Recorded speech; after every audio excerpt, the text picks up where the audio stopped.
Going Beyond the Marble brings us into this treasure trove of American audio and visual at the Library of Congress Packard campus in Virginia. They are the keepers, the restorers, and the guardians of some of the most historic, most exciting audio and visual moments in American history. And they open the doors for you to screen some. All right, we're inside, and I want to know from Patrick Mitling. Do I have to keep the library voice on? No. Great, perfect. Why is audio, video throughout American history housed in this beautiful place? So, welcome to the National Audio Visual Conservation Center.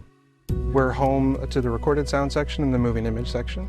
One of the things that gave birth to us was a revision of the copyright law in 1976. It's called the American Television and Radio Archive.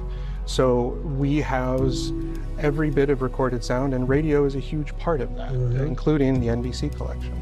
What is this? This is a harder metal situation. Yeah, this is heavy metal right here. This is quite heavy metal. This is actually pretty darn heavy for what it is. So what this demonstrates here is how someone would go into a studio and record a track, how that track would be chosen, and then how you would get from that original master recording, that live recording, to this release on a Decca 10-inch 78. One of those things you might have been around the radio listening to would have been the Fred Waring show. This is August 6, 1945. Okay. This is an excerpt, which is the break-in to the Fred Waring show that announces the dropping of the atomic bomb on Hiroshima. So what I have here is, this is a logbook. This is a master book that would have every radio station, all of the times down to the second for what was being broadcast here. So Ralph Howard Peterson has handed this script, and he's going to tell the world what happened in Japan. He is. This is Ralph Howard Peterson speaking to you from the NBC newsroom in Washington. I've just come from the White House. The United States is now using an atomic bomb. The most powerful explosive yet developed. So how substantial is this NBC archive to the Library of Congress preserving broadcast history over the last 100 years? The NBC collection is one of our largest collections. Preserving those moments is so huge to understanding where we were 100 years ago to where we are now. When most people record things now, it's either on their phone or it's through the computer. So this used to be a very laborious and manual process, and we like to pay homage to that. Can we get a little sneak peek of that? We can indeed. It's got a little chilly in here, Patrick. It is a little chilly. Welcome to the recorded sound vaults. We have 17 climate-controlled vaults that house all of our materials. We keep them at 50 degrees and 30% relative humidity, cold but not frozen, and dry to help preserve all of our materials for long-term storage before we can get them up to the audio lab to transfer them. Are we in the side of a mountain right now? We are inside of a mountain. So this is the NBC archive.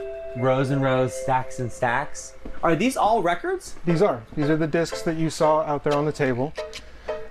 We have them stored by year. Are there still more that need to be preserved? There's a few here and there that need to be preserved. There's a few that might need to be re-preserved based on either their deterioration or technology with the transfers. Can we go see how that works? We can. Tommy, welcome to the media prep room for the Audio Preservation Lab. I'm going to turn you over to Rob Friedrich, the head of our audio lab. He's going to show you how we clean discs and how we preserve them. It's been real, Patrick. Thank you. You're very welcome. Rob, how's it going? Great. How you doing? I'm doing awesome, Rob. What happens in here? Well, this room is our disc cleaning room, and this is a conservation process where we clean discs before we transfer the discs. Look at that. Sparkly clean. Like brand new. Ha. Thank you. There you go. Would you mind pulling out that bottom drawer for me? Sure thing. Rob, what's your favorite Brian Maiden song? One I'm putting in here now. Hey, Brian. Hey. Here's Tommy. How you doing, Tommy? I heard we're going to hear some stuff. Yeah, let's hear some stuff. This is the master. Then you would have made a mother and a stamper, and the stamper would have made this disc from 1947. So we're going to drop the needle and see what we have here. This train has left the station, you know this train. We saw a lot of really cool behind the scenes items today, but this place is open to the public. That's right, yeah. So here in the Packard Campus Theater, we have weekly screenings where we show gems from our collection of over 2 million moving image items, largely on 35mm film. And a way to watch American history in a way that you wouldn't normally think you could. And a way to connect all of America with their library. These collections that they really pay us to keep alive for them, they get to experience in person here in the theater. Grab a seat, I think the show's about to start.